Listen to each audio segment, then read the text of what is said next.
Bismillahirrahmanirrahim. Alhamdulillahi Rabbil Alameen. As-salatu was-salamu ala Sayyidul Anbiya'i wa ala alihi ajma'in.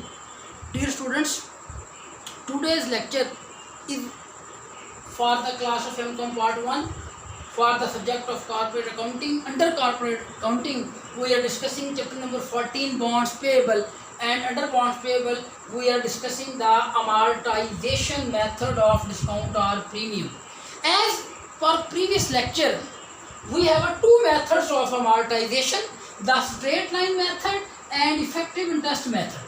In previous lecture, we discussed in detail the following straight line method. Under straight line method, either discount, either premium.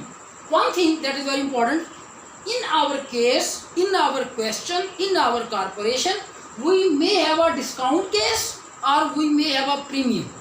Both case cannot be exist, any one of them may exist. Our question, in our case, in our corporation, our bonds may be issued at discount, in which total question will belong to the discount. And if bonds are issued at premium, then our total question, total case, total scenario will be based on the premium. So, we discussed the straight line method. In straight line method, the amortization amount, the amortized amount can be calculated as total amount of discount or total amount of premium which we got at the time of issuance divided by total life of the bonds. Then we got the amortized amount for 1 year. If we have to calculate the amortized amount for less than 1 year, then total month will be divided by 12 multiplied with the total amortized amount for the year. So in this way we got the, for example, we have a total amount of premium or discount 8,000 and life of 4, and we got 2,000 for every year for amortized amount of discount or premium. So under straight line method we have a 4 columns. First column is a column of date, second column amortized discount or premium, third column unamortized balance of discount or premium, and last column is bonds carrying value. So procedure is that first of all we mention the issue date. When we issued the bonds, we mention here total amount of unamortized premium or discount, and here we mention the market price or issue price, that is called bonds carrying value. And then for every interest period we have the same amount, as name implies straight line. So what we calculate the amount of one period, that will remain the same, that will remain the constant, that will remain the straight under straight line method. So amortized amount will be minus from the unamortized column, and from the bonds carrying value column, if there is a discount, amortized amount will be added after every period, and if we have a premium, then premium amount will be minus for every period. At the end, when we prepare the schedule for whole life of the bonds, the unamortized column have a zero balance and bonds carrying value have a par value. After discussing the straight line method of amortization, now we are going to discuss the effective interest method of amortization. So now our topic is effective interest amortization method. Effective interest amortization method.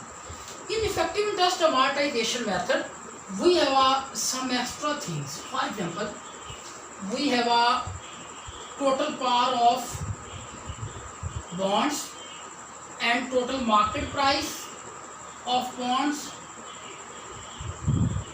We have a bonds interest rate, we have a bonds interest rate, and we have a market or effective rate. We have a market interest rate. So for applying the effective interest method, we have these following 4 things. What we have a par. In short, we may say the par, and in market price we may say the bonds carrying value or market price or issue price, bond interest rate BIR, and market interest rate MIR. We can denote these for the purpose of calculating the effective interest amortization schedule. When we got the schedule for effective interest amortization,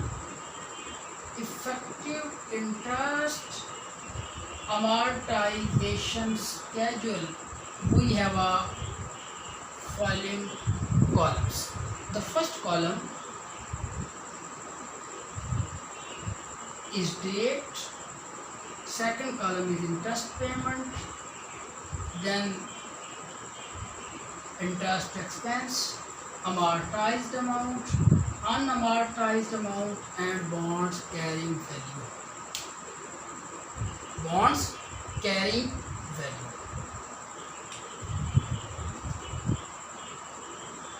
These are 6 columns for effective interest amortization schedule. So the name of first column is date, second column is interest payment. I am using abbreviation due to the space problem. Third column is interest expense. Fourth column is amortized discount or premium. Second last column is unamortized discount or premium, and last column is bonds carrying value. So these are the 6 columns. This row I put here for the purpose of your learning. It is not necessary for you in the question in your practice to prepare this row. This row is just for your learning, for just your understanding, for just conceptual purposes. So as you know, first of all we mentioned the issue date. First we assume bonds are issued on 1st January X1, and again we have a interest payment on 31st December X1, 31st December X2, 31st December X3, 31st December X4, so on. So we mention the issue date and then all the interest payment dates according to the, you may say, schedule of interest payment will be mentioned here.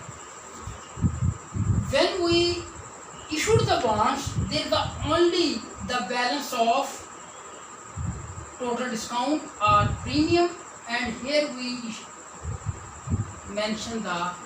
write the market price of bonds. So these columns are very technical. When we calculate the interest payment, we take the par multiply with bond interest rate. As I said earlier, these 4 things are very important whenever we launch the effective interest amortization method. When we calculate the interest payment, we take the par value multiply with the bond interest rate. These 2 things will be multiplied with each other when we want to calculate the interest payment. But when we calculate the interest expense, then we take the market price and market rate. Both things are for market. It means market price, here bonds carrying value multiplied with the market interest rate. When we calculate the interest payment, we take the par and bonds interest rate. But when we calculate the interest expense, we take the bonds carrying value or market price multiplied with the market rate. And amortized amount will be the difference. The difference between these two. The difference between interest payment and interest expense will be charged to the amortized amount for discount or for premium. So then amortized amount will always be less from unamortized. As you know, amortized amount will decrease the amount of unamortized, and this is so decrease that at the time of last payment of interest, this unamortized amount will be 0, will be nil. And last one, the bonds carrying value column, when this amount, amortized amount, will put here, then in case of discount, this amount will be added. In case of premium, this amount will be premium, so that our balance comes to equal to the par at the time of last payment. At the time of last. In bonds carrying value, we got the value of par, and in case of unamortized balance will be 0 at the time of last making the payment. So I take the example here.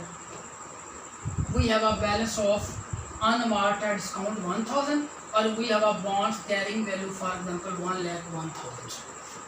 At the next, for example, we have a interest payment period. Interest payment, we have a for example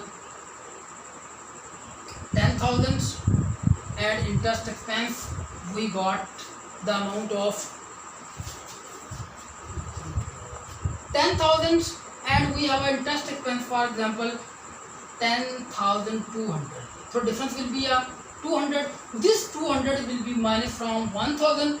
We got the amount of balance 800, and this amount, if discount, that will be added, if premium, that will be minus. For example, we have amount of discount or premium, so remaining amount will be the balance. And the next time, interest payment remain the same, because we have a no change in par, we have a no change in bonds interest rate, so this amount remains the same for all upcoming periods. But this interest expense amount will be changed, because this amount implies bonds carrying value, and bonds carrying will be changed as per amortized amount of discount or premium. This change amount will also cause to change in interest expense for the following next periods. So interest expense will be different for every period, but interest payment will be the same for every year, and their balance, their difference between interest payment and interest expense will be charged to the amortized discount and premium, and then this amortized amount will be minus from unamortized balance. But when it goes to the last column, amortized amount will be minus in case of we have a premium in our question, and this amount of amortized will be minus in case of premium, but add or plus in case we have a discount in our question. At the end, there we got the zero balance at the time of last payment of interest. In bonds carrying value, we got the balance of par in case of last payment of interest. After preparing the table for effective interest amortization schedule, as I earlier said, entries for interest payment and amortization are remain the same. Either we are using the straight line method, either we are using the effective interest method. But under the effective interest method, when we make the entry, we can put the amount of the accounts from the table. For example, in case of discount, we make the entry interest expense will be debit, discount will be credit, and cash will be credit.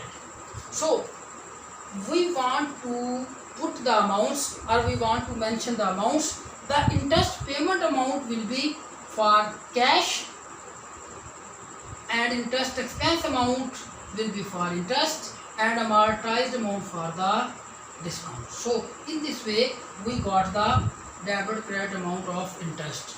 We have no need to calculate the amount. Interest payment amount will be written in front of cash, and amount of interest expense will be written in front of interest expense, and amortized amount will be written in front of discount or in front of premium. So in case of effective interest amortization method, we first of all prepare the table, the schedule for amortization, then we make the entry for the period of payment of interest plus amortization. So there is the last topic, inshallah, that will be discussed in the last lecture, that was about retirement of bonds, and this retirement will be reverse of the issues of bonds. When we issue the bonds, we make the entry, and for the whole if I want to make the timeline for bonds at the zero period, now today we issue the bonds, and after every year, after every period, we have to make the interest payment.